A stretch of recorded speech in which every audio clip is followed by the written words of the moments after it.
Some people have asked how I use alcohol ink on my tumblers, so I thought that I would do a little video here and hopefully this will help explain it. I mixed up 30 milliliters of tumbler epoxy 2, and that may sound like a lot, but when I use alcohol inks, I want a nice thick base of epoxy. And for this cup, I added some medium purple mica powder to it for some extra color and shimmer. Oh, and by the way, the inks I used are Nara Fuchsia, Ranger Stream, Pinata Purple Passion, and Pinata Blanco. And I'm fresh out of tumblers, so I used this stainless steel bottle, which I've not done one of these before. And it came with a glossy white base. And you can see back there, I got a little carried away when sanding one spot and sanded it down to the metal, but I knew that the pigmented epoxies and the inks would cover that, so. All right, so then once I have it nice and covered with the epoxy, I just start dripping the inks randomly. And I like to get pretty full coverage with the inks on the cup. So I just keep dripping inks randomly, sometimes overlapping them to blend the colors until the piece is pretty well covered with the inks.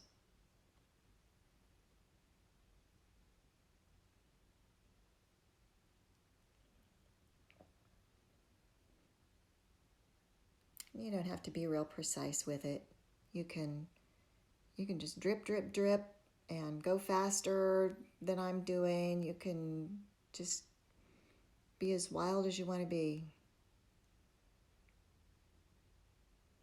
It's kind of hard for me to be wild when my turner is going this slowly.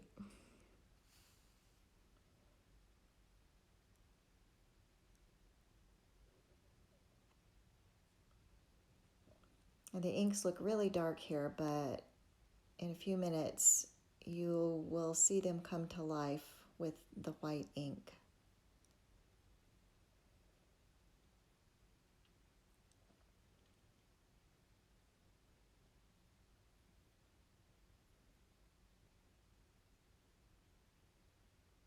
Drip, drip, drip.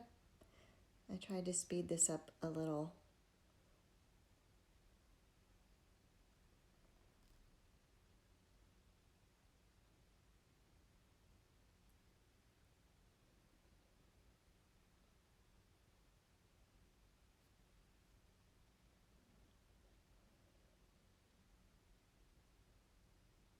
Just filling in the blank spaces. Trying to get even coverage. Now I'm just using my torch, not because there are any bubbles, because there are not, but I just want to heat up the inks and the resin enough to kind of get them moving for the next part, which is the white. So now I'm just dripping on the white, trying to drip it onto wherever I've dripped the colored inks. This is what makes the colors show up really nicely and gives them sort of a translucent appearance. You can see how the colors are kind of coming up there through the white and showing through and starting to blend with the white.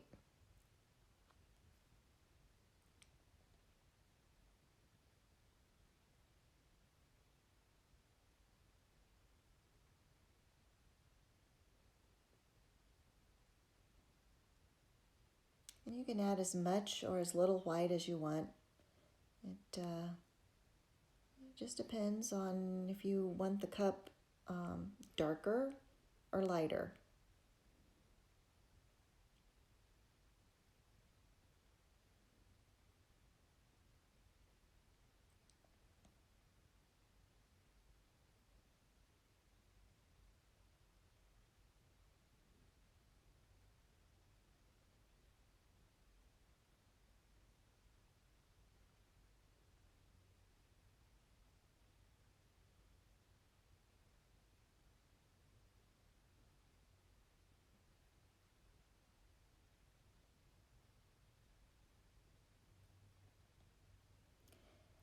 Now, they weren't moving enough on this cup to suit me. They were still kind of in globs. So I used a wooden cocktail pick to just break up the blobs of color, just lightly running it up and down, vertically and horizontally, just trying to blend those colors a little bit, get them moving a little bit more.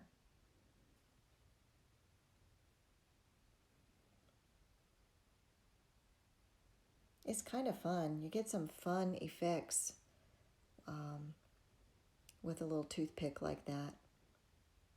And sometimes I even just use my gloved finger and dab, just dab the colors, and that gets some really fun effects and a lot of blending.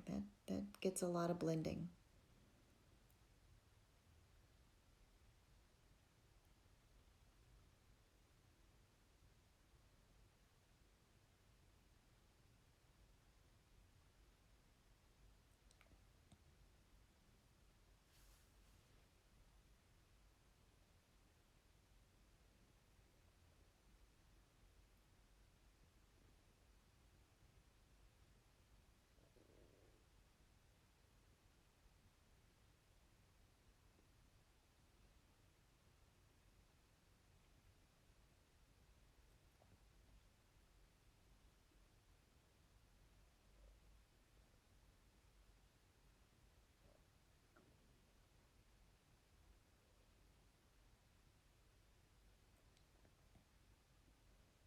So in a minute, I'm going to hit it again with a little heat.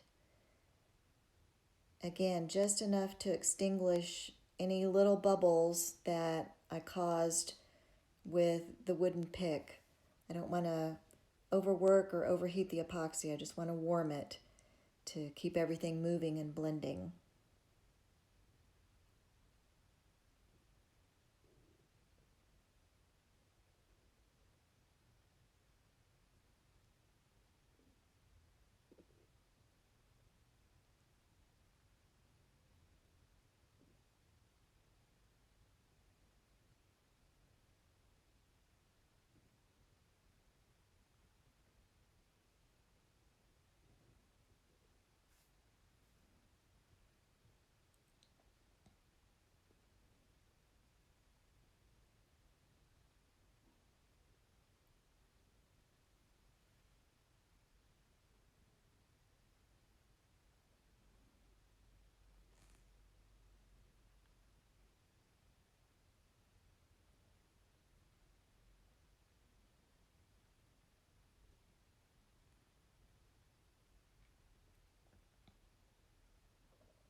And once I have everything moving the way I like it, I'll switch the direction of the turner, and it just makes a kind of a different pattern and gets some different swirls.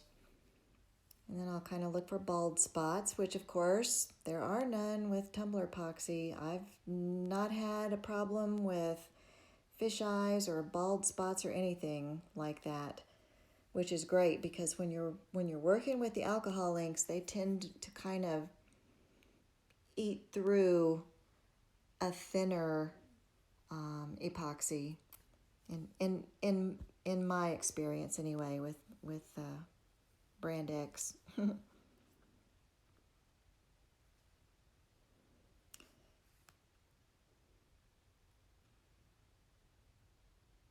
think I'm just touching it up a little bit there. I hope you try this technique if you're into alcohol inks.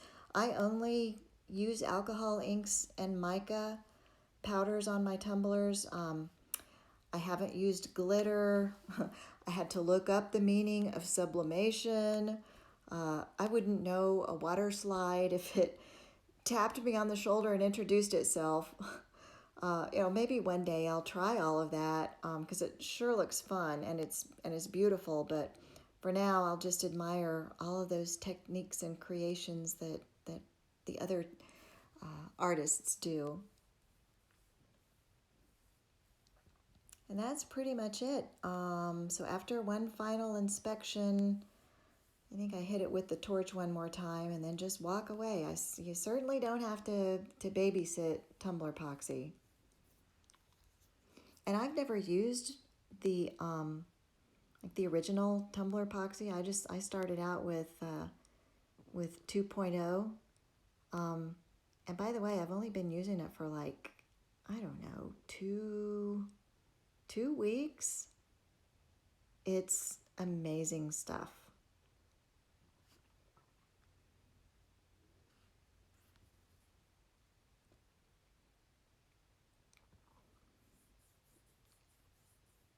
I just completed over 120 pieces, tumblers of different shapes and sizes for a show I have next week. Sure wish I had tumbler epoxy 8 weeks ago when I started this process.